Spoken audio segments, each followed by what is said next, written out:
Hi folks, so I've had the Dartfrog Vivarium you can see behind me set up for a few months now, so I thought I'd do you a quick video and just run through the key aspects of it. Okay, so first thing to mention is that this is a Zoomed paludarium tank that measures 45 by 45 centimetres, that's the footprint, and it's 90 centimetres high. So yeah, it's got some really nice height to it. In terms of how I sort of did the hardscape in this tank, I've used a few different methods on different tanks I've made over the years regarding the substrate layer there, the sort of the base. And with this one, what I did was I used clay balls, hydroleca, I think it's known as. It's got a few different brand names. I used that in the centre of the base, and then I used like a cardboard square to corral those clay balls in the middle. And then once I had that in place, I put sort of different gravel around the outside of that cardboard. Then when it was all in place, I just pulled the cardboard out carefully, so it's remained separate basically. So that means that I can still have the sort of decorative effect of this gravel showing on the outside, but on the inside, like literally an inch or so in from the glass, it turns into clay, which obviously keeps the weight down. On top of that, I just used a piece of weed suppressant fabric that you can get from any kind of DIY store. Placed that on top, and then I put my substrate, the proper substrate, on top of that, and that was an ABG mix that I went for. On top of that, we went for some leaf litter. I've got some oak leaf litter and some Indian almond leaves just on the top there, and I've also got some nut pods as well. It's not 100% finished, this substrate area. I've just opened the door actually here so we can have a little bit more of a look in. I am planning to add more sort of decorative items. What I was really pleased about though was I sort of made this like lower level using some flat slate type rock, so you've got like a sort of nice little crevice down there that goes under that log, which the frogs really seem to like. We're not going to see the frogs in this bit of the video, to be fair, because they're quite shy. They used to be really bold actually when they were in the froglet tub, and they'd literally jump out when it was time to feed them, but since I put them in here, they've become a bit more shy. So anyway, these rocks I collected from a local stream, and then I sterilised them by boiling them. They're just like, well, loosely, I say loosely, but they are secure, stacked to form a sort of labyrinth of little caves and crevices which the frogs love hiding in. The wood in this tank, I believe, is sweet chestnut that I collected. It's all stuff that's fallen off trees already and is just lying on the ground. But then I did thoroughly wash it, sand it down, allow it to dry. I have in the past baked smaller bits of this kind of wood to sterilise it, but I didn't in this case, and so far so good. I've not noticed anything, there's nothing growing on it at all, so but I really like it actually. It's got a fantastic sort of texture to it. See bits like this. Looks really natural in my opinion, that is. And I attached this with a combination of different methods really. Some of the rear pieces I actually embedded into the background, and I'll talk about the background in a minute. Then other pieces I sort of added after the background was done, sort of to create this sort of three-dimensional effect. And I actually used a screw to go through part of it to join it together. Otherwise it just wouldn't have been possible, or I'd have had to use cable ties or something, which would have been quite sort of conspicuous. So yeah, I wanted to create like a a kind of hardscape that would allow the frogs to climb, because the kind of frogs I've got in here do enjoy climbing a little bit, and I've seen them do that as well. And also to provide mounting points for the bromeliads. And you can see I've still got some mounting points here. I'm actually planning on putting some mini orchids in this tank at some point. I'm planning on putting one on that sticky out twig there, one there as well, and obviously I've used some of the mounting points, so getting a bit of flicker from the lights there. So yeah, the background that I was talking about, I used expanding foam for that, just a common one that I found in a DIY store. I was careful to try and find one that didn't have any sort of added chemicals like molds, additives or anything like that. So just a standard one seems to work fine. And then I put like a flat layer of foam onto the background, the back pane of the tank to start with, and then slightly pressed that on when it was drying, when it was dry enough to still be spongy, so that it adhered nicely to the rear glass. The glass, and you need to make sure the glass is clean as well, and ideally use some isopropyl alcohol to wipe it clean. So when that first like flat layer of foam was in place, I then added more foam and sort of added three-dimensional shapes to it, mounds, and I also incorporated these plant pockets with plant pots in them. And I actually left the plant pot in there and sort of put foam around them. And there's 1, 2, 3, 4 of those in the back there. And again, as that started to dry, I using gloves, I sort of pressed that foam around the pots to make sure it stuck nicely, and I just think it kind of looks better like that as well. Or the expanding foam can sort of look a little bit unrealistic the way it ends up if it isn't kind of treated. I have had tanks where I've used a Dremel and sort of carved the background, and that's quite good, but it creates a hell of a lot of mess. And I also find that the surface of the foam using that method is quite rough, and it kind of makes it harder to do the next stage, which is smearing on silicone in that case. Whereas if you just sort of push it on, it remains fairly smooth, and it's easier to smear that silicone all over the dried foam. For that I used black aquarium silicone, just kind of cheaper stuff, but silicone based product though. And getting good coverage is quite difficult, and it's a smelly, nasty job. You inevitably get it everywhere, but the aim of the game is to cover as much of it as possible, and then you press on your mixture of I use tree fern root, orchid bark, cocoa coir, how do you say it? I'm not sure. Just a mixture of that, press it in really well, and you can see I've got a few little spots where you can see the foam still, but overall I'm pretty pleased with it. So that's just one way of doing it. It's the way that I favour doing it. I think it looks okay, and it seems to last pretty well too. And obviously, you know, when there's more plants in there, you'll see even less of it. So I do really like having the plant pots in there, because it expands your options for planting it, you know, significantly really. Otherwise, you know, you'd be restricted to certain kinds of plants. So on the subject of plants, we'll start down the bottom. I've got a cryptanthus here, an earth star. Seems to be doing nicely. It's grown a little bit since I've added it. Several weeks ago that was.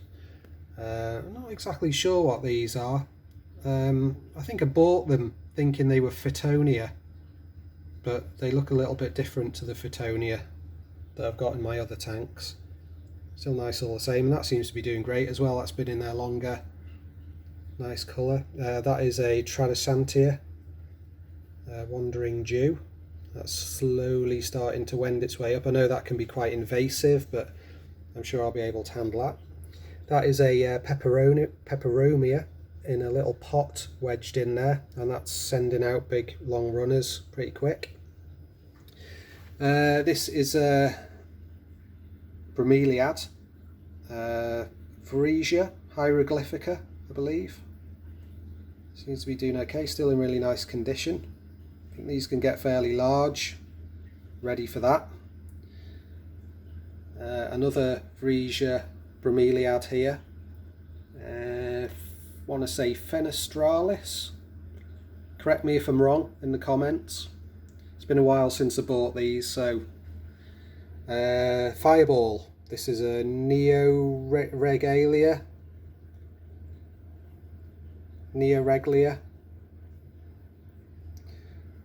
And there's another one here, and this is getting some really nice colour on it, this one. Sorry for that flickering. It's a light frequency, and I've got another one in the rear corner that's even darker, if anything. Should get a nice look at that one. We've got a Syngonium here. That's growing like Billio, that one. Doing really well in growing from a pot. That is a Begonia Rex down in there. Beautiful leaf colour on that one. Those two paler leaves are new, so it seems to be doing alright. In that back corner there, that's a Calathea lancifolia. That is in a pot that is just sat in the rear corner, so could be removed if needed. I'm aware that they grow pretty big too, but it doesn't seem to be doing a lot at the moment. So what else have we got? Aha, we've got some Nepenthes monkey pictures, and these seem to be doing really well in here actually. That's a completely new picture since I added it, and it's got more around the back there. And this one is a Nepenthes Bloody Mary, and again 2 or 3 of those are brand new pictures. Again, that seems to be doing well. It's got a little bit of a dried up one there, but had that when I got it. So this again is another Peperomia, I believe. Again, that is in a little pot that's like wedged up against the glass there. It seems to be doing fine for now. We'll see how it goes. So I think that just about covers all of the plants. You can see here the lid. The lid of the Zoomed normally is completely mesh. So what I've done with this to just close the door here to get some humidity back in there. I'll spray it actually in a bit as well. Is put some glass that I had cut. I've super glued that on. So basically I took the mesh out first, which was quite easy, just needed a pair of pliers, and you sort of break off the little rim that runs around the inside. Once that's gone, you're left with the plastic outside bit, and I just glued on that piece of glass. Goes right up to the back, so there's absolutely no little gaps or anything. And then I put a little bit of this window screen across the front, couple of inches. Again, super glued. Let's have a look from the inside as well. You can see that there. Focus. Let's get it to focus on there. It's not the neatest job, but you don't see it anyway. So that is super glued all the way around with a continuous bead, and that keeps everything inside the vivarium and allows for a little bit of airflow as well. Okay, so what else have we got? Lighting, I'm really pleased with these. These are Arcadia New Dawn LED spotlights in the housings. We've got a See if you can remember, around the more powerful one, the 35 watt one, and a 20 odd watt one as well. Super bright these are, and they give a really sort of realistic, let's have a look, realistic sort of light.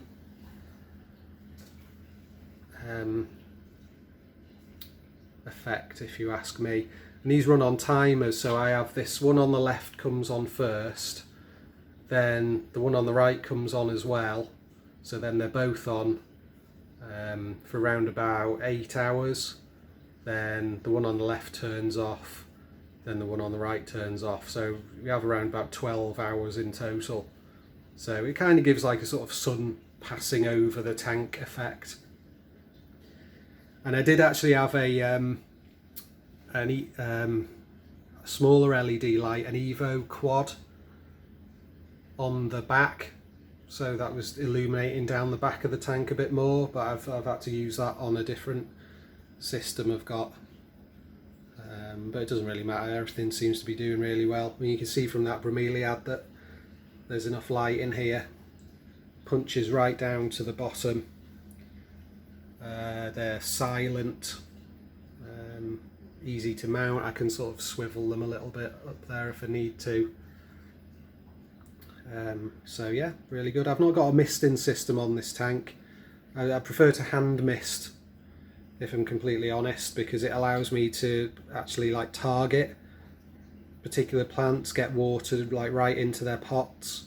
With a misting system, I found that didn't reach certain areas, certain parts of the tank just remain totally dry, which is obviously not something that you really want. So I'm going to give it a little mist. There we go. Kind of hard to do this while holding the camera.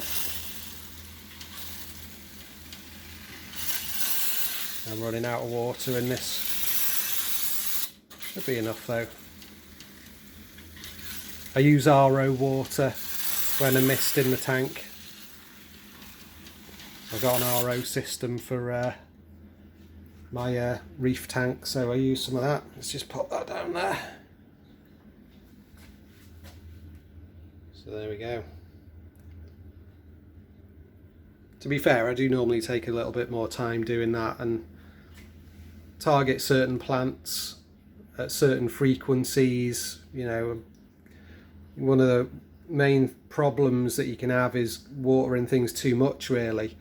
So the other thing I did incorporate like a drain system in this substrate. So underneath one of these leaves here, I'll just see if I can show you.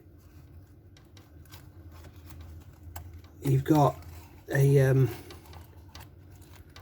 see there, a little drain pipe, and that goes right down to the bottom of the substrate there.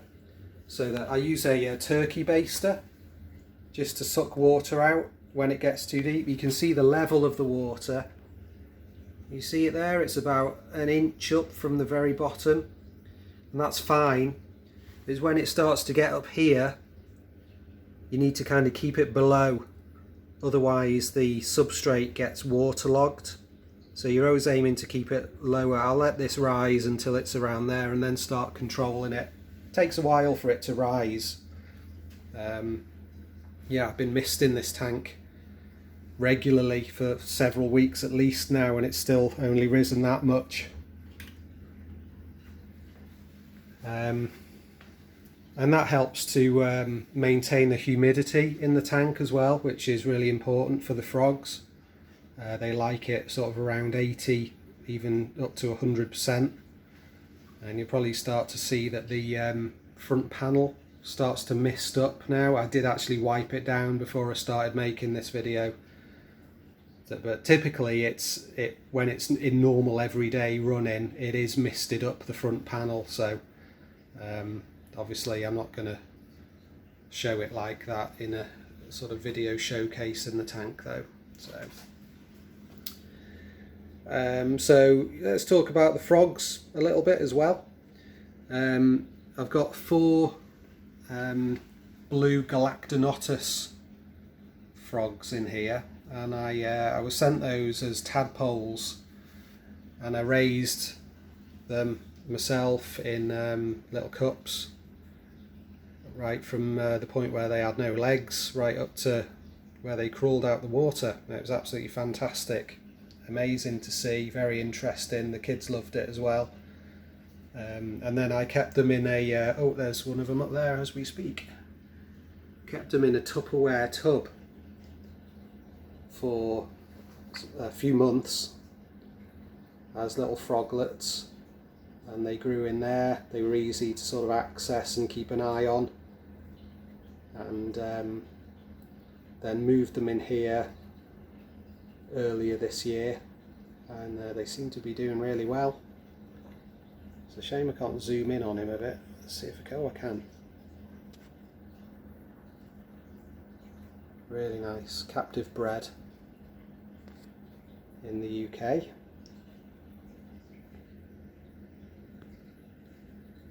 As I say, there's 4 of these little guys in here, and I have got a spare tank on the go, so that if any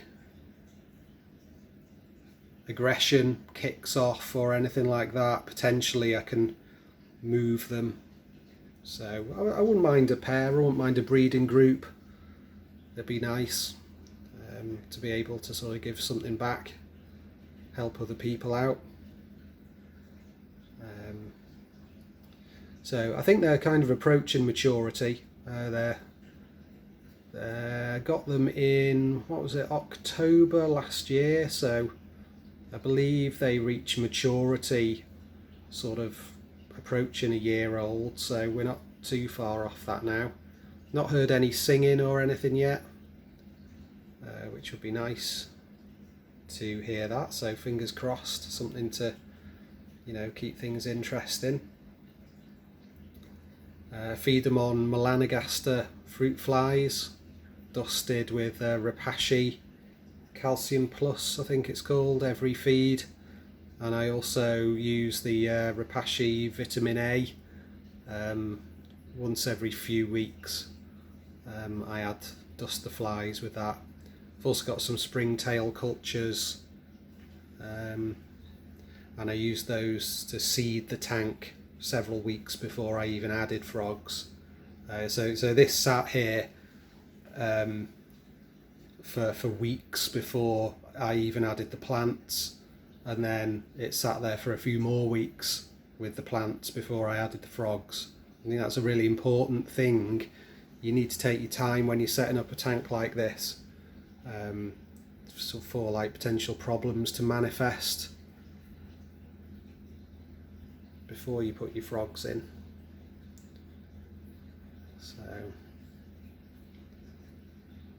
So there we go. Those are the main points. If you think I missed anything out, obviously drop us a comment on it.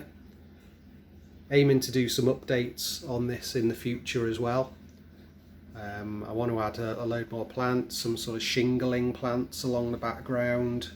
As I say, mini orchids, some more hardscape decoration items, and I've got much bigger plans for the whole area that this tank is in as well.